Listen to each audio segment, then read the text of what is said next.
আসসালামু আলাইকুম। প্রথমে আমি একটি বেগুন নিয়েছি। বেগুনটাকে ধুয়ে এইভাবে মাঝখান দিয়ে চিড়ে দিয়েছি। এরপর আমি কড়াইয়ের খোসাগুলোকে এইভাবে ছাড়িয়ে নিয়েছি।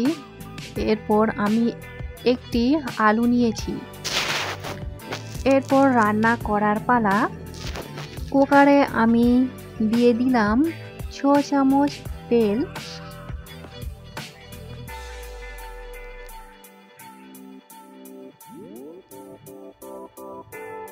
এরপর আমি একটি পেঁয়াজ কুচি দিয়ে দিলাম। পেঁয়াজটাকে নাড়াচাড়া করে একটু নরম করে দিলাম।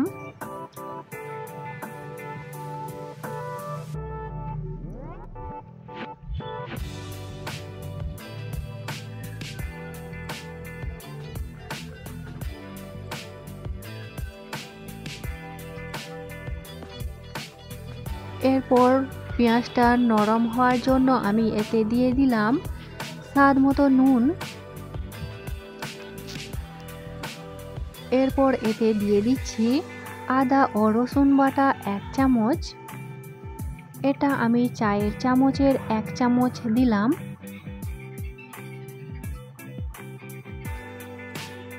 এরপর আমি এতে দিয়ে দিলাম অর্ধেকটি টমেটো এবং কাঁচা লঙ্কা 2টি দিয়ে এইভাবে একটু নাড়াচাড়া করে দিলাম।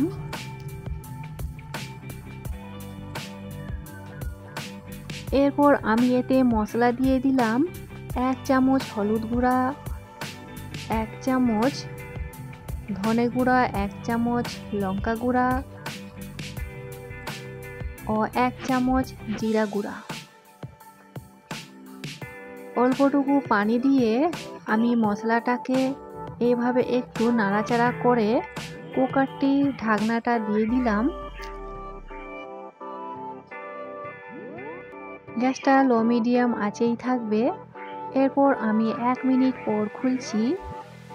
দেখুন টমেটোগুলো নরম হয়ে গেছে।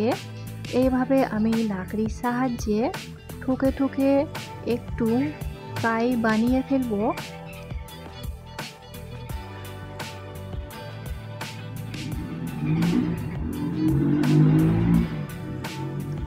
দেখুন কাই বানা হয়ে গেছে। মশলাটা পাকানো হয়ে গেছে। এতে দিয়ে দিলাম আলু। যে কাটা আলুগুলো রেখেছিলাম সেগুলো আমি এতে দিয়ে দিচ্ছি।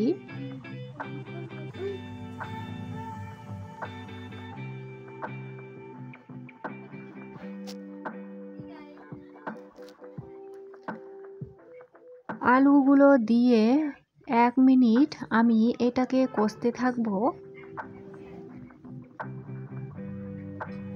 অল্পটুকু জল দিয়ে আমি এটাকে কষতে থাকবো। এরপর আমি কড়াইশুঁটির ছিলকাগুলো এইভাবে পরিষ্কার করে নিয়েছি। দেখুন এরকম কড়াইয়ের ছিলকা এইভাবে এটাকে ভেঙে টানলেই কলার ছিলকার যে একটা পর্দা থাকে ওটা বেরিয়ে যাবে। দেখুন এইভাবে ঠিক কড়াইয়ের ছিলকাগুলোকে পরিষ্কার করে নিতে হবে। দেখুন এইভাবে টেনে নিলেই ওটা বেরিয়ে আসে। সব পরিষ্কার করা হয়ে গেছে। এরপর আমি 1 মিনিট পর কড়াইয়ের ছিলকাগুলোকে দিয়ে দিলাম।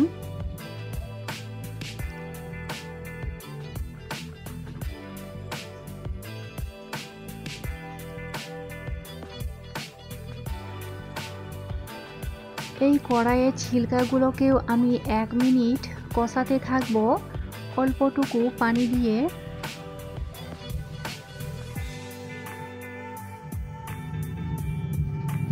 এখন একটু গ্যাসটা জোরে দিয়ে দিলাম এবং কষে কষে দেখুন পানিটা অনেকটা কমে গেছে।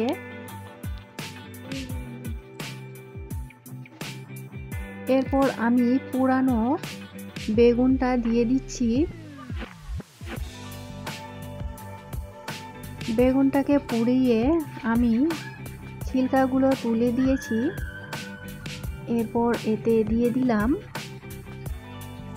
পুরানো বেগুনটাকে এইভাবে ঠুকে ঠুকে মাখা মাখা করে দিতে হবে। লাকড়ির সাহায্যে এইভাবে ঠুকে ঠুকে মাখিয়ে দিলাম।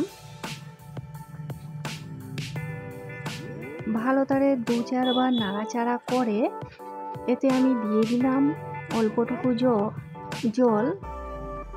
এরপর আমি আরেকটু কষিয়ে দিলাম।